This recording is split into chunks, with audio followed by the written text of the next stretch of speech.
million for overuse in the Lord and admonition. Hold them in the highest regard and love because of their word.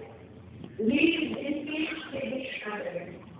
And we urge you, brothers, warn for either, encourage the team, help the weak, be patient with everyone.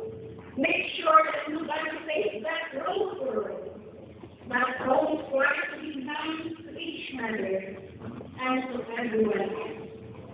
Be thankful always. Pray continually. Give time is always contented. For this is God's grace for you in Christ Jesus. Students are a true choir.